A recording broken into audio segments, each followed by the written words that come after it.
This is Chicago's Morning Answer with Dan Proft and Amy Jacobson on AM 560. The Answer.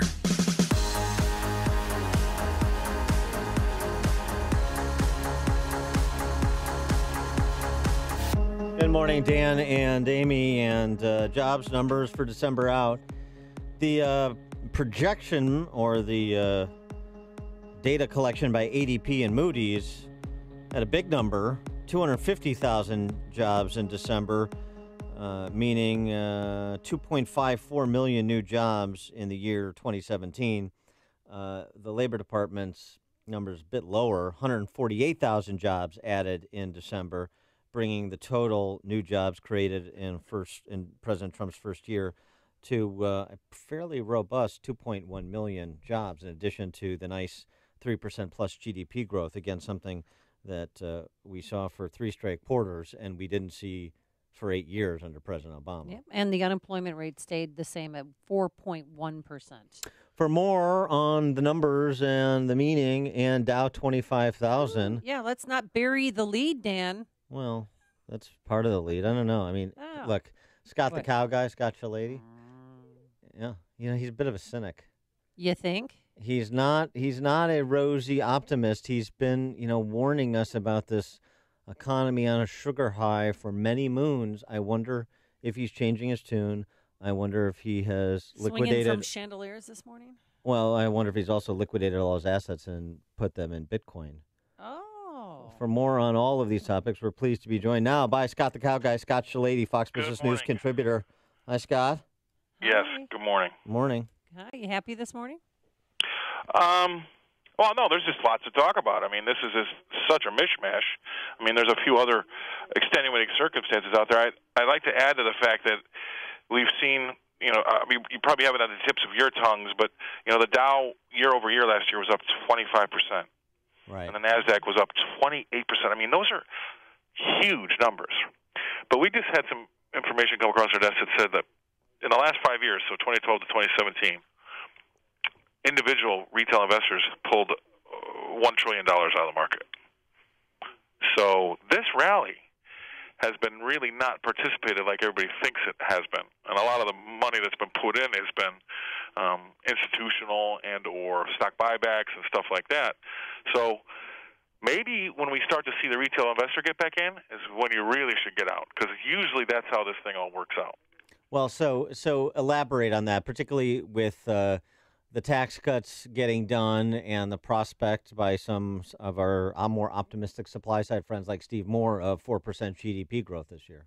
Well, I've been doing it 30 years, guys, and I think that one significant thing that's different with Donald Trump this time around than presidents we've had in the near past is that he's one of the most difficult things to turn around is sentiment. Right, you can start to turn some of these economic indicators around with policy, like tax cuts and the like. But at the end of the day, we're finally starting to see the sentiment morph into CEOs buying property, opening up their pockets, spending money on equipment and the likes. And that is the hardest thing to get done. See, psychological problems in the financial world are so scared, right? Nobody wants to talk about a recession or deflation because a lot of those deflationary issues are psychological, right? Nobody's spending money even though things are okay. There's a ton of books written on how to combat inflation because that's not a problem really. That's not a psychological issue. It's more of a financial issue. But so Trump has done a great job psychologically turning around the country's psyche, and then that's really been, I think, a large part of this rally in stocks. How do you think Bitcoin and all of that stuff that Dan is dabbling, cryptocurrency is going to affect the stock market? Well, I think it's way too early to get involved with those things, and I mean, and it's. Our business is overregulated, just like everybody else is, and I've had to take so many tests and exams and refresher courses over the last 20 years. And one of the first things that they always really want to warn us about is money laundering, right? Mm-hmm. Does this customer really have the money, or is it coming from Russia? So I think that Bitcoin and the likes and all the other coins that are out there are going to be rife with people laundering money. And I still think that there's no way you're not going to have the government get involved where there's that type of thing easily going on. So way too early to tell if this thing's going to really – I mean, I love the blockchain technology, and it's going to have some great applications. But as far as these Bitcoins and cryptocurrencies, it's just too early to tell. The best way to say it is right now we're in the pioneer stage, and my definition of a pioneer is a guy with a coonskin cap face down in a puddle of muddy water with an arrow in his mouth. Okay, that's where we're at with Bitcoin right now. That's vivid. Thank you for that. Now, Paul Manafort did ask me to hold some of his assets and deploy them, so that's why I've gotten into cryptocurrency. So I'm just saying. But go back to what you were saying before, particularly about your industry being overregulated. Seems to me one of the underreported stories, and we've tried to overreport it here to make up the difference, is the deregulation that's occurred in Trump's first year, or just the restraining the government from continuing to pile on new regulations. Trump famously said towards the end of the year, 22 regulations repealed for every new regulation. And so you started to see the sentiment turn around and that GDP growth spike up well before any taxes were cut. Yeah, and then that goes back to my point. I mean, he's been able to turn sentiment around just by doing a few things like regulation. That's going to make the CEO feel like, hey, we've got a business-minded guy in office for the first time in a while. I mean, look at the people that were in office under the last administration and see how many of them ever really worked in the private sector.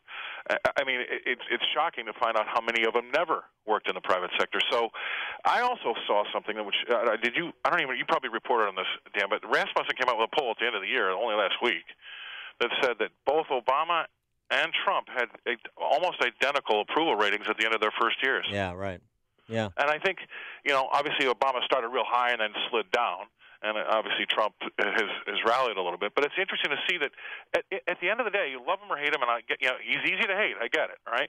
But when you have a stock market that rallies 25% in 1 year, and the sentiment has done such a big turnaround, it's hard not to be excited about the future if you're a CEO in America. But do you still have the concerns that you've expressed on this show before? I mean, this was still during the campaign, so still during President Obama's tenure mostly.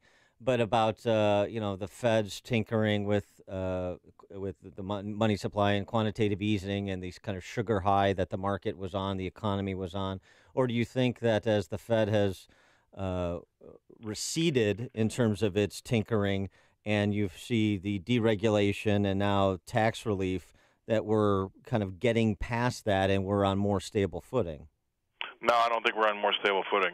Not at all. Okay. I mean, we're now running up against a record of the longest amount of trading days without a 5% pullback, and the record was set in 1929. So we have a stock market that has benefited from stock buybacks, and I mean, we haven't the mergers and acquisitions. We haven't seen. I mean, even at 4.1% unemployment, Dan and Amy, how can we have 4.1% unemployment, which is almost a full percentage point below what all the economists used to say 5% was full employment. Mm-hmm. And look at the wage growth. The wage growth numbers come out today. I mean, they're tepid. Okay, they're not going down, but they're really. If we really have a 4.1% unemployment rate, we should be ripping the faces off each other trying to employ people with higher wages. It's just not happening. So something's broken, and that's the problem that we can't figure out. And the Fed doesn't know the answer, or they would have obviously done it already. Number one, and number two is they've always been wrong. They've been consistently wrong. So. Look, I don't even know how you can say in this environment you have to raise rates, except for the fact that those people like the Jimmy Iurios, a good friend of mine in the world, that want to see some sort of quote-unquote normalization, and normalization is getting interest rates back up to a healthier level. But look, 30 years I've been doing this job, you only ever raised interest rates to get out in front of an overheating economy or an economy that's about to overheat. And can anybody tell me our economy is even close to overheating? No. So we've got problems, and the Fed's at the they're at the helm, and they just don't know what to do. Nobody knows what to do. That's the problem. All right. You used up your two violent metaphors. You got your ripping faces off each other, and you got your Davy Crockett face down in a puddle with an arrow in his back. So that's all we allot to any guest, right. Scott. Scott Shellady, Scott the Cow Guy, Fox Business contributor. Scott, thanks so much for joining us. Appreciate it. All right. Thank you. And he joined us on our turnkey.pro answer line. The more you listen